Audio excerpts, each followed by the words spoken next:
Hello बच्चों, मैं अर्चना श्रीवास्तव आज फिर आपका अपनी क्लास में स्वागत करती हूँ।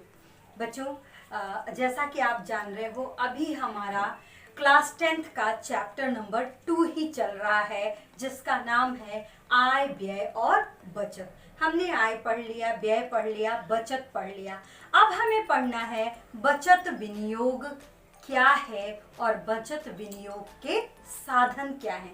तो बच्चों, ज्यादा बात नहीं करूंगी और आज सबसे पहले ये शुरू करते हैं कि हमें क्यों आवश्यकता है बचत की, बचत विनियोग की क्यों आवश्यकता है। पहली, बचत विनियोग की आवश्यकता इसलिए भी है सुरक्षा के दृष्टि से। अगर हम धन को संचय करते हैं, उसे किसी जगह इन्वेस्ट नहीं करते, जैसे बैंक्स हैं, बीमा है, इन सब में इन्वेस्ट नहीं करते, तो हमारा धन असुरक्षित हो सकता है। उसे चोरी करके ले जा सकता है, कोई छीन सकता है या कुछ अन्य समस्याएं हो सकती हैं। दूसरा, धन में वृद्धि हेतु हमारा बचत विनियोग का उद्देश्य क्या होता है कि जो हमारा धन है उसमें धीरे धीरे ही सही किंतु थोड़ी वृद्धि हो। जबकि आप संचय करके रखोगे तो कभी भी उसमें वृद्धि नहीं होगा, इसलिए बचत का विनियोग आवश्यक है। बच्चों, बचत विनियोग के साधन आप ये देखें, ये हमने एक छोटा सा सर्कल ड्रा किया है जिसमें हमने बचत विनियोग के साधन कौन कौन से हैं उन्हें दर्शाया है। बचत विनियोग के साधनों में बच्चों सबसे पहले बैंक आता है, जिसे आप सब जानते हो। बॉन्ड्स, कुछ कंपनियां अपने बॉन्ड्स बेचती हैं, वो उसकी श्रेणी में आता है। तीसरा, पोस्ट ऑफिस, जो लगभग हर गांव, कस्बे, शहर में होता है। तीसरा है कंपनी डिपॉजिट्स और डिवेंचर्स। चौथा है प्रोविडेंट फंड। अगला है सहकारी समितियां, उसके बाद बीमा और उसके बाद यूनिट ट्रस्ट। बच्चों, ये कुछ साधन हैं जहां पे हम अपना बचत विनियोग कर सकते हैं। बचत विनियोग के साधनों में बैंक जो है एक प्रमुख संस्था है। अब बच्चों जाने बैंक क्या है ना। बैंक एक ऐसी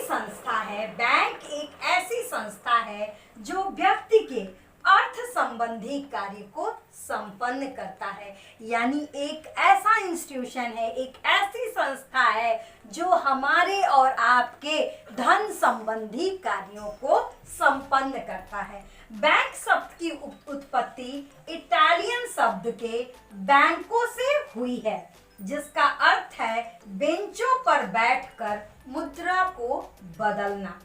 कुछ विद्वानों के मतानुसार बैंक शब्द जर्मन शब्द बैक से बना है।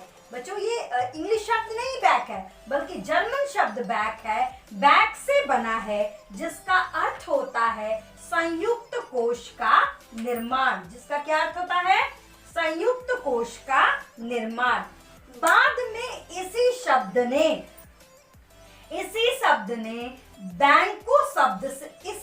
से बैंको शब्द बना, जो कि वर्तमान में प्रचलित बैंक शब्द में परिवर्तित हुआ। तो आपने जाना कि बैंक शब्द की उत्पत्ति कहाँ से हुई। अब बच्चों ये बताइए कि हमें क्या जरूरत है बैंक में पैसे रखने की। क्या हमको, मैंने यहाँ भी कहा ना कि बिना लाभ के कुछ नहीं, हम सोच ही नहीं सकते बिना लाभ के। हम ये तो संभव ही नहीं है कि जहाँ हमें लाभ ना हो वो हम काम करें। तो हमें बैंकों से क्या फायदा होता है, क्यों हम अपना पैसा बैंकों में रखते हैं। पहला, बचत का धन सुरक्षित रहता है। आप ये मानते हो ना, आपके घर में रखा हुआ धन कभी भी सुरक्षित नहीं हो सकता। उसे कोई चोर ले जा सकता है, उसे कोई उठा सकता है, कोई छीन सकता है, कोई हड़प सकता है, ये सब चीजें होती है। लेकिन बैंक में रखा हुआ सुरक्षित रहता है। दूसरा, आवश्यकता होने पर धन निकाला जा सकता है। बैंक क्या करता है? आपको अगर आवश्यकता है और बैंक पे आप जाते हो, कुछ पेपर्स देते हो, तो उसके बाद बैंक क्या करता है, आपको आपके रुपए देता है।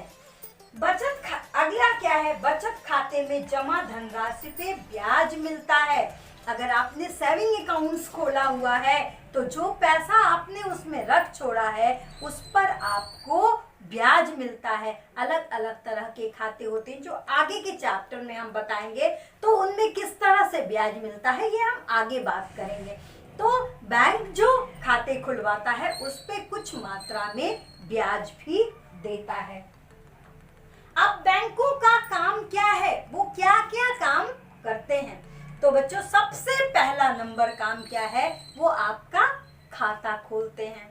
खाता खोलने के लिए क्या है, बहुत सारे बैंक कुछ निश्चित धनराशि जैसे 500 है या सभी बैंकों का अलग अलग होता है, एक मात्रा पहले लेते हैं, उसके बाद अकाउंट खोलते हैं, उसके बाद खाता खोलते हैं। लेकिन आप आजकल तो जनधन अकाउंट खुल रहा है, आजकल जनधन खाता खुल रहा है, और वह बिना उस खाता को खोलने के लिए आपको कोई निश्चित धनराशि जमा नहीं करनी होती है।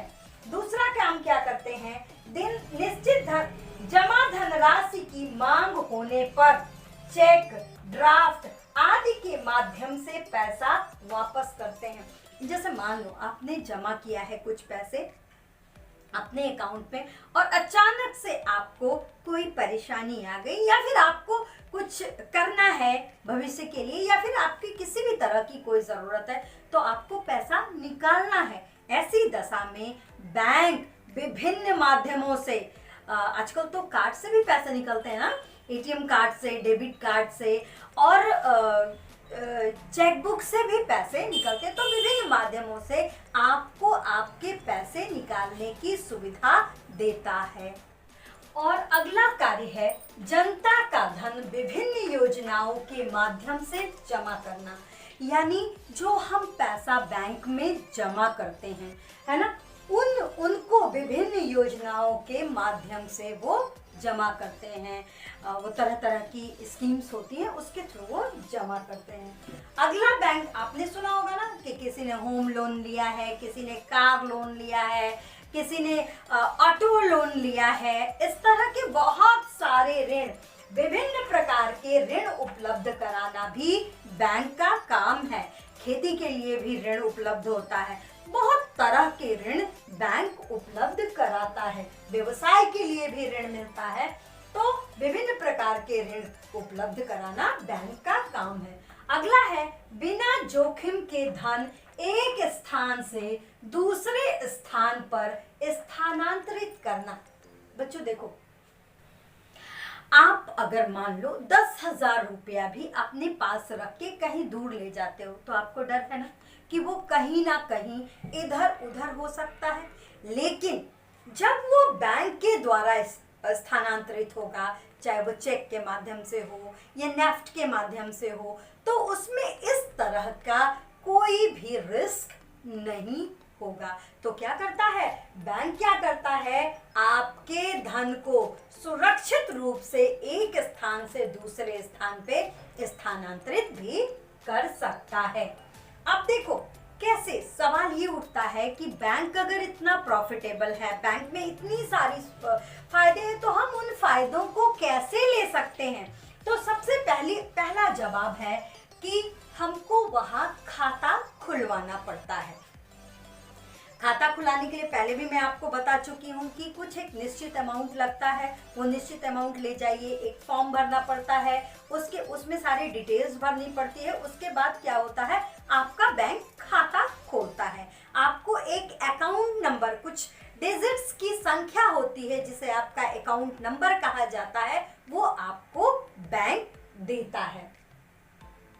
अच्छा, जब आपका खाता खुल जाता है तो बैंक क्या करता है, कुछ आपको पुस्तकें देता है, जैसे पासबुक, चेकबुक और कुछ कार्ड्स भी आपको देता है। तो देखिए, पासबुक क्या होता है, पासबुक एक इस तरह की छोटी पुस्तिका होती है वो विभिन्न बैंकों की विभिन्न तरीके की होती है। अलग अलग बैंक हैं, उन्होंने अपने पासबुक को अलग अलग ढंग से बनाया हुआ है। तो वो क्या करते हैं, आपको एक ये इस तरह की बुक देते हैं जिसमें वो आपको आपने कब धन जमा किया, कब आपने धन निकाला, उसका पूरा विवरण होता है। आपके कितना अकाउंट में पैसा है, ये सब कुछ उस पासबुक में अंकित होता है। दूसरी पुस्तिका आपको क्या देती है, इस तरह के बहुत सारे पन्नों वाले आपको चेक प्रोवाइड करती है। इसमें डिफरेंट तरह के चेक्स आते हैं। ये इस तरह के चेक्स आपको मिलते हैं, मल्टी सिटी चेक्स होते हैं और भी एक दो होते हैं। तो वो इस तरह के चेक्स होते हैं। इनमें क्या होता है, आपको अपनी धनराशि भरना होता है और जिसको आपकी इच्छा हो, आगे अभी बात करेंगे कि वो कितने प्रकार के होते हैं, वो उससे आप भुगतान कर सकते हैं। अगला है विभिन्न कार्ड। बच्चों आजकल आपने सबने देखा होगा, सबके पास कुछ ना कुछ एक कार्ड होता है जिसे हम सब लोग एटीएम कार्ड कहते हैं। वो और भी कई 2-3 तरह के कार्ड होते हैं। एटीएम कार्ड होता है, डेबिट कार्ड होता है, क्रेडिट कार्ड होता है। तो वो कार्ड होता है और हम एटीएम मशीन में उसे इंसर्ट करते हैं और अपने पासवर्ड डालते हैं और उसके बाद वो पैसा हम कहीं भी किसी भी एटीएम वाली जगह से निकाल सकते हैं। ठीक है बच्चों, अब आते हैं चेक कितने प्रकार का होता है। ये जो चेक पुस्तिका हमें मिलती है तो उसमें चेक कितने प्रकार का होता है। चेक 3 प्रकार का होता है, साधारण चेक, उपहार चेक और यात्रा चेक। अब है साधारण चेक। साधारण चेक भी 3 प्रकार का होता है। उसमें नंबर 1 है रेखांकित चेक। रेखांकित चेक में एक साधारण तरह का चेक होता है और उसके बाईं ओर 2 तिरछी लाइनें खींची जाती हैं और इस चेक का भुगतान नगद नहीं हो सकता। इस चेक का भुगतान जिसके नाम से वो चेक है उसके खाते में ही हो सकता है। नंबर 2 वाहक चेक। इसको बियरर चेक अथवा वाहक चेक कहते हैं। ये चेक उसी व्यक्ति को भुगतान किया जाता है जिसके नाम से ये चेक होता है अथवा जो उसे लेके जाता है। जिसका नाम होगा वही लेके जा सकेगा। नंबर 3 है आदेश चेक। आदेश चेक का भी भुगतान खाते में ही होता है, व्यक्ति को नगद भुगतान नहीं होता। आदेश चेक को वाहक चेक में बदला जा सकता है। अब ये होता है कि हम क्यों, जब हमारे पास नगद का ऑप्शन है, हम किसी को पैसे दे सकते हैं, तो हम क्यों चेक से भुगतान करें। देखिए समय बहुत उत्तरोत्तर गति से बढ़ रहा है और टेक्नोलॉजीज भी बढ़ रहे हैं। तो ऐसी दशा में चेक के बहुत सारे लाभ हैं। बहुत सारी आपने सुन रखी होगी, बहुत तरह की ठगी होती है। तो उन सबसे सुरक्षित रहने के लिए चेक से भुगतान किया जाना चाहिए। पहला लाभ क्या होता है, जाली नोटों से रक्षा होती है।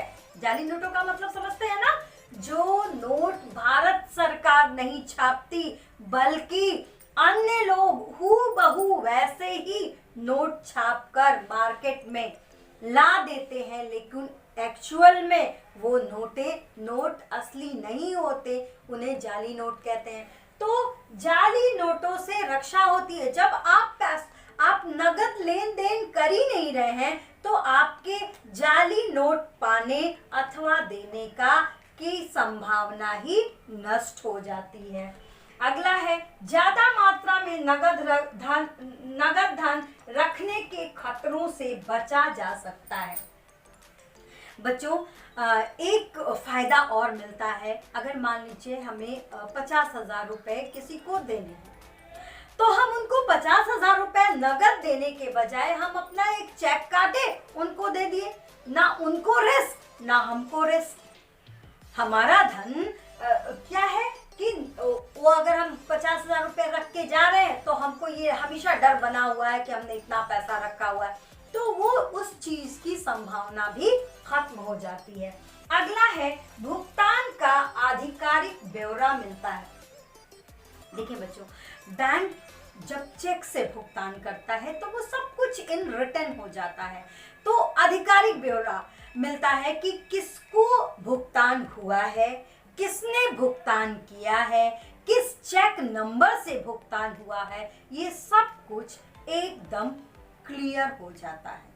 तो बच्चों, आज हमने पढ़ा कि बचत विनियोग के लाभ क्या हैं, बचत विनियोग के साधन क्या है, बैंक क्या है, बैंक क्या क्या कार्य करता है, बैंक से लाभ क्या है, और बैंक में किस प्रकार से खाता खुलता है और कौन सी सुविधाएं बैंक हमें प्रोवाइड करता है। बच्चों, वीडियो के अंत में जो पिछली मेरी चैप्टर 1 का पार्ट 1, पार्ट 2, चैप्टर 2 का पार्ट 1, पार्ट 2 और ये तीसरा वीडियो है, तो वो सब का लिंक मैं इसी वीडियो के डिस्क्रिप्शन बॉक्स में दे रही हूँ।